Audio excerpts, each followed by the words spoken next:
Hey folks, this is Vince with Dad's Gaming Addiction, and today we're going to take a very quick look at the game 8 Minute Empire. This game is for 2 to 5 players, ages 13 and up, and the average play time is between 8 and 15 minutes.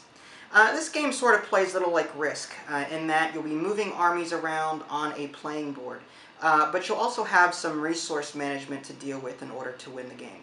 Let's just take a quick moment to look at the components and how the game is played. Okay, now as far as the components are concerned, you've got one game board, which is double-sided. Now my review copy also came with an extra board. Again, this is double-sided. This is a map of Europe. This was given to people who pledged over a certain amount during the Kickstarter campaign. The developer was nice enough to include a copy in mine, so I appreciate that. Also, we've got some cubes and discs of 5 different colors here. You've got goods tokens, you've got coins, and you've got some playing cards. Alright, now setting up the game is pretty easy. First thing you'll want to do is determine how many people are playing. If you're playing a 2, 3, or 4 player game, you'll simply go through the deck and you'll pull out all of the cards that have a number 5 listed in the upper right hand corner. It's right here. I don't know if you can see it or not, but there's a small number 5 there and there. Although you'll leave these in if you are playing a 5-player game, obviously. Once you do that, each player will receive one set of cubes and discs. The cubes represent a player's army, while the discs represent any cities that they may have built during the game. Finally, each player will receive a certain amount of coin, depending, again, on how many people are actually playing the game. To determine who goes first, what players will do is they'll palm a certain number of coins, up to 8 coin, in their hand, and they'll all reveal them at the same time. Whoever has the highest bid will get to go first, but they'll have to give up those coins. Everyone else can keep the gold that they've bid, but the player that bid the highest will get to go first, but will have to give these up.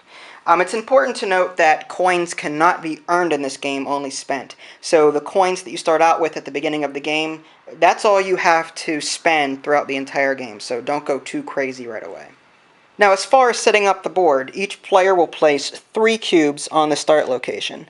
If you're playing a 2-player game, each player will take turns seeding cubes of a 3rd color around the board on the various regions here. And that's basically just to help balance the game a bit. Alright, a player's turn is very, very simple. All they'll do is they'll pick a card along the top and purchase it. And basically, the cost of the card is relative to the number listed on the top of the board. There are 6 numbers here, representative of the 6 cards laid out before you. So the first card would cost 0, the second card would cost 1, third 1, fourth 2, fifth card 2, sixth card 3. And as cards are purchased from this top row, all of the cards will slide to the left. So cards that are initially expensive will be cheaper as the game goes on. So let's say that one of the players decides to spend 1 gold to buy this second card. The second card is worth 1 per this chart. And all they'll do is they'll have the opportunity to follow the direction along the bottom of the card. Let's ignore the top for right now. That's for endgame scoring. But initially, players will be allowed to immediately play this action if they so wish to.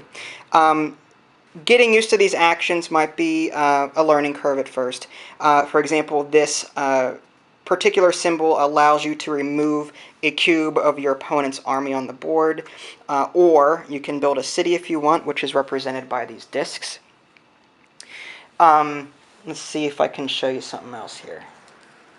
This particular card allows a player to move four cubes overseas. Like in Risk, the continents are divided by dotted lines, so this card would allow a player to move 4 of their cubes overseas to a different region. This particular card that just has 3 cubes listed on it, that allows a player to draw 3 new cubes from their reserve and put it onto the start location. Now, if a player happens to have a city, let's say that red had a city down here, red could instead spawn those 3 armies there instead of the start location. So building cities strategically around the map will allow you to expand your reach a little bit faster. Okay, now getting back to what Redhead did. He went ahead and purchased this card, and he can go ahead and perform the action if he wants to down here. In this case, he'll remove one of Blue's armies, and he'll simply put that into a score pile. Now these cards would get moved over, and a new card would be flipped over from the deck.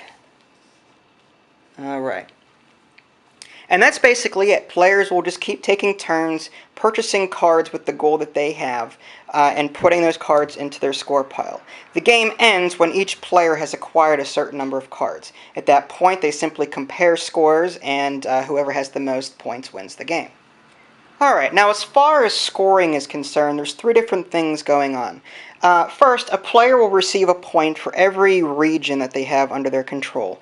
Or other words, a region being like these little countries listed here. For every region under their control, basically whoever has the most cubes at that spot will have that region under their control. 1 point for each one. They'll also receive a point for each continent under their control. Again, whoever has the most cubes there. And finally, they'll count up the resources that they've acquired into their score pile. Every card has a resource listed along the top. In this case, you've got a carrot. And right below it is a chart of victory points. Basically, that's what these shields are. Those are victory point counters, so to speak. And at the end of the game, you'll count up how many of the same good that you have and see how many points it is then worth. If a player had 3 carrots in their score pile, they would get 1 extra victory point to put toward their total score. If a player had 8 carrots in their score pile, they would instead get 5 victory points to add to their total score. So not only are you going to be trying to control regions and continents with your armies, but you're also going to be trying to acquire the same type of good in order to score a lot of points. In this particular instance, this player managed to score, this is just an example, but there's 3 trees here. Now the lowest, let's see what the chart says. You've got 1 point for 2 trees and 2 points for 4 trees. But this player only has 3, so he would only score on this 2 here, in which case he would earn 1 victory point. And the same would be done for each of these goods in turn. Now there are wild cards in the deck, and basically all you do with those is you can trade these in for the goods tokens that I was showing you earlier. Let's say that this player wanted to trade in 2 wild cards for 2 of these crystals. Alright, now he can add these crystals over here next to his crystal card, and basically that gets counted toward the chart. So normally this player would only receive 1 point for having 1 crystal, but because he has 2 more crystals from those 2 wild cards, he would instead earn 3 victory points for having 3 of them. So just to recap, a player's final score is the number of regions he has under his control, plus the number of continents under his control, plus the extra victory points he might have earned from the resources. And again, the player with the highest points at the end of the game wins. And there you have it. That's just a very brief look at 8-Minute Empire. I didn't get to cover everything that was found in the manual, but this should give you an idea as to how the game plays out.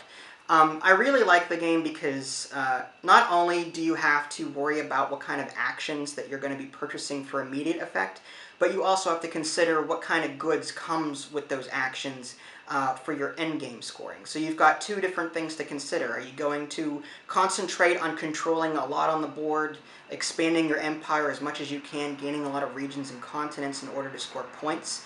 Or are you going to control or attempt to gain a lot of resources of one type? And you might be sacrificing on the board as far as control is concerned, but you might be able to make up for it by getting a lot of resources of a particular type, which would net you a lot of bonus points. So there's a lot of different things going on, and the game is very quick in terms of play speed. You can check out my review at www.dadsgamingaddiction.com, or you can simply click on the link in the below description that'll take you there as well. This is Vince, thanks for watching, and I'll catch you next time.